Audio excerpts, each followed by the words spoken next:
Avvalambor hammaga assalomu alaykum. Ushbu darsimizda biz Revit'da shablonlar haqida gaplashib o'tamiz. Ya'ni shablon nima o'zi u? Shablondan qanaqa foydalanamiz? Shablonda asosiy maqsadi nima? Uni ustida qanaqa amallar bajarishimiz mumkin? Shular haqida qisqacha to'xtalib o'tamiz.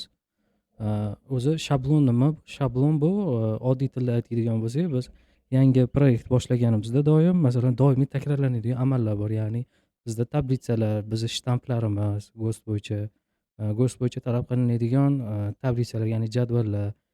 Bu jadvallarga misol, masalan, o'sha 9 grafika shtamp nima, tablitsamiz, ya'ni spetsifikatsiyada foydalaniladigan yoki ссылочный dokumentlar yoki texnik xarakteristika tablitsalari shu tayyor holatda yig'ilgan narsa. Ya'ni biz uni har bir proyekt ochganimizda noldan yaratib chiqmasligimiz uchun oldindan yaratib qo'yilgan shu narsa. Biz shunchaki uni ustida oddiy amallarni bajaramiz, ya'ni shunchaki to'ldiramiz xolos. Biz uni noldan yasab chiqmaymiz. Yoki shriftlarimiz bo'lishi mumkin, masalan, nastroyka qilingan. Что bizda har xil proyektlarimizda shriftlarimiz doim bir xil bo'lsin, har xil shriftlar bo'lmasin. Ya'ni biz yoki bir xil shrift qilaman deb uni har doim takrorlab chiqmaylik eski amalda. Ya'ni shrift yaratib, uni o'zgartirib, bo'yini, qalinligini o'zgartirib chiqmaslik maqsadida biz shu ishlarni oldindan qilib qo'yamiz. Ya'ni oldindan qilib qo'yilgan fayl bor. Shu fayl ustida biz proyektimizni yaratamiz. Shu narsa shablon deyiladi. Yana bitta narsa bor, shablonlar har xil bo'lishi mumkin. Ya'ni har xil tashkilotda o'zini shabloni bo'lishi mumkin yoki biron bir obyektga mo'ljallangan. Ya'ni shunaqa shabloningiz bo'lishi mumkin sizda. Unda faqat bog'chalarni qilasiz. Shunaqa shablon bor. Unda faqat administrativ binolar yoki qozonxonalar, частный uylar yoki жилой domlarda bajarayotib alohida shablonlardan foydalanishimiz mumkin. Lekin ularda asosi doim bitta bo'ladi. Ya'ni hammasida o'sha tablitsalarimiz bor, shriftlarimiz bor va bir qancha boshqa takrorlanuvchi elementlar yig'indisi. Va biz kursimiz davomida BIM2B jamoasi tomonidan ishlab chiqilgan ADSK shablonidan foydalanamiz. Bu SNG davlatlari orasida keng tarqalgan shablon hisoblanadi. Ya'ni judayam ko'pchilik a, korxonalarda shablonini tagida ham aslida shu shablon yotadi. Chunki bularda eng bazaviy narsalar keltirib o'tilgan. Hozir shuni ko'rib chiqamiz. Buning uchun biz BIM2B saytiga kiramiz. Bu bim2b.ru sayti, aynan shu. Video ostida link ham qoldiramiz shu saytga. Keyin biz semeystvo qismi, bu yerda semeystvolar ham bor. Biz ADSK shablon bizga qiziq hozir. ADSK shablonida bitta yozadigan bo'lsak, ko'rib o'tishimiz mumkin. Bu joyda AR shablon, VK, KJ, KM, UV, слаботочный sistemalar, texnologiya, elektroobорудование va bir qancha boshqa shablonlar bor. Bizga kursimiz, hozirgi kursimiz suv uchun mo'ljallangani uchun, ya'ni ichki suv ta'minoti va oqova suvlar uchun shablon, VK shablonidan foydalanamiz. Перейти tugmasini bosamiz. Ko'rib turganimizdek, только зарегистрированные пользователи могут skачать этот файл deyapti. Ya'ni biz ro'yxatdan o'tib olishimiz kerak. Buning uchun личный кабинет tugmasini bosamiz. Личный kabinetga kirganimizdan keyin menda bu avtomatik to'lib qoldi, chunki men ro'yxatdan o'tganman oldin. Ro'yxatdan o'tish uchun agar sizda akkaunt bo'lmasa, pastda зарегистрироваться tugmasi bor, shuni bosamiz. O'zingizga kerak bo'lgan emailni yozasiz. Пользователь emailni tanlaysiz, ya'ni o'zingizni nomingizni yozasiz.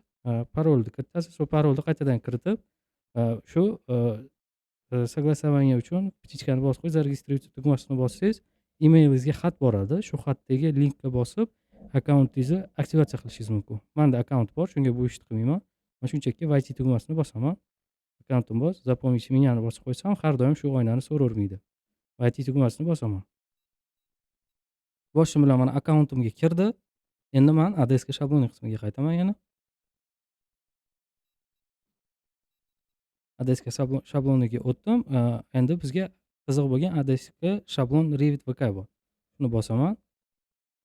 Va bu yerda e'tibor berishinglar xohlardim. Juda ham 3 xil shablon bor ekan. Birinchisi ADSK shablon Revit VK 2021-yil Revit versiyasi uchun, 2019-yil Revit versiyasi uchun va Qozog'iston Respublikasi uchun yaratilgan shablonimiz bor ekan. Bizga bular qiziq emas. Bizga 2021da bosamiz. Ya'ni eng so'nggi shablonni bosib, skachать tugmasini bosamiz. Skachать tugmasini bosganimizdan keyin hozir saytcha sekin ishlayapti. Bizda shablon ko'chiriladi. Kutamiz.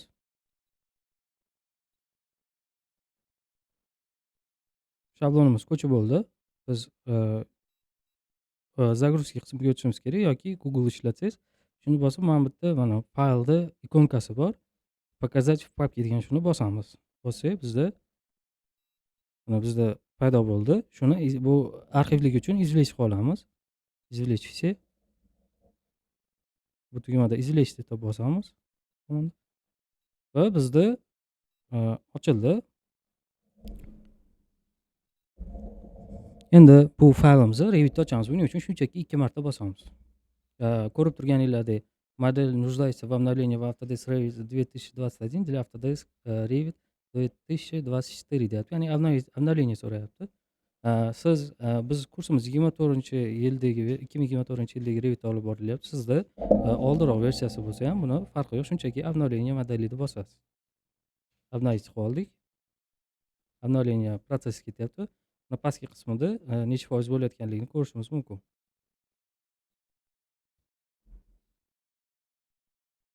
Kutamiz.